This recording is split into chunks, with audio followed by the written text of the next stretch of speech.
Hello বন্ধুরা, তোমরা কেমন আছো? আশা করছি তোমরা সবাই ভালো আছো। দেখো, আজকে আমি তোমাদের কাছে নিয়ে চলে এসেছি একটি সুন্দর একটি রেসিপি, যেটা হচ্ছে কি চাউমিন। আমরা ছোট বড় সবাই ভীষণ ভালোবাসি, আর আজকে চাউমিনটা ভীষণ অন্যরকমভাবে আমি তৈরি করছি।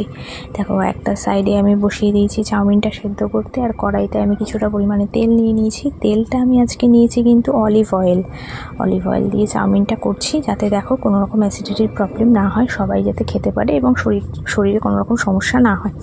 দেখো, কিছু পরিমাণ আমি চিংড়ি মাছ নিয়ে নিয়েছি। চিংড়ি মাছটা আমি একটু ফ্রাই করে নিচ্ছি। সামান্য পরিমাণে আমি সয়া সস দিলাম। এবার কিছুটা পরিমাণে আমি এর মধ্যে রসুন বাটা দেব। এটাতে আমাদের ফ্লেভারটা ভীষণই ভালো হবে এবং খেতেও ভীষণ ভালো লাগবে।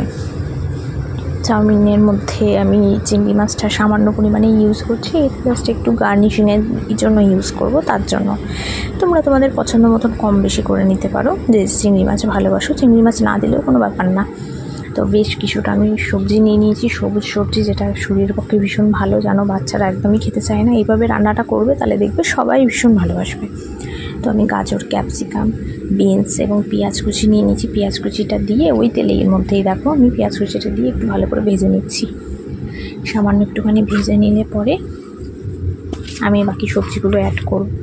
একটু সামান্য একটু নরম হয়ে আসুক পেঁয়াজটা, তখন দেখো তারপরে আমি বিনসটা অ্যাড করেছি। বিনসটা দিয়ে আমি একটুখানি ভাজা করব। বিনসটা যাতে একটু নরম হয়ে আসে। বিনসটা একটু নরম হলে বাদ বাকি জিনিসগুলো আমি অ্যাড করবো এর মধ্যে। বিনসটা নাহলে শক্ত হয়ে থাকে, সিদ্ধ হতে চায় না তাড়াতাড়ি, তার জন্য আমি আগে বিনসটা দিয়ে দিলাম। তো এবার সামান্য কিছু পরিমাণে আমি নুন দিয়ে দিলাম। নুনটা দিয়ে দিলে সবজিটা তাড়াতাড়ি সেদ্ধ হয়ে যাবে। নুন স্বাদ মতো দিয়ে দেবে। খুব বেশি এখনই দিয়ে দিও না নুনটা, কারণ আমরা কিন্তু চাউমিনের মধ্যে, সেদ্ধ চাউমিনটার মধ্যেও আমরা নুনটা অ্যাড করব। তো দেখো, নরম হয়ে এসেছে। বাদ বাকি আমি সবজিটা দিয়ে দিলাম, গাজর এবং ক্যাপসিকামটা দিয়ে আমি ভালোভাবে নেড়ে নিচ্ছি, ভালোভাবে মিক্স করে নিচ্ছি।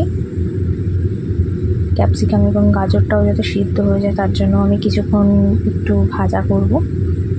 দেখো, আমি কিন্তু তেল একদম সামান্য পরিমাণে অ্যাড করেছি, তার জন্য আমি সামান্য একটু জলও আমি এর মধ্যে ছিটিয়ে দিয়েছিলাম, যেটা আমি অফ ক্যামেরা দিয়ে দিয়েছিলাম।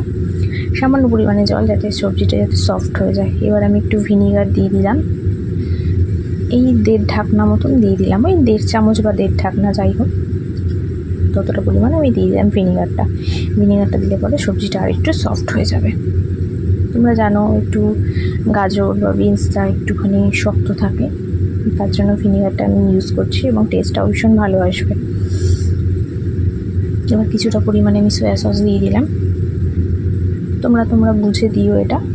Soya sauce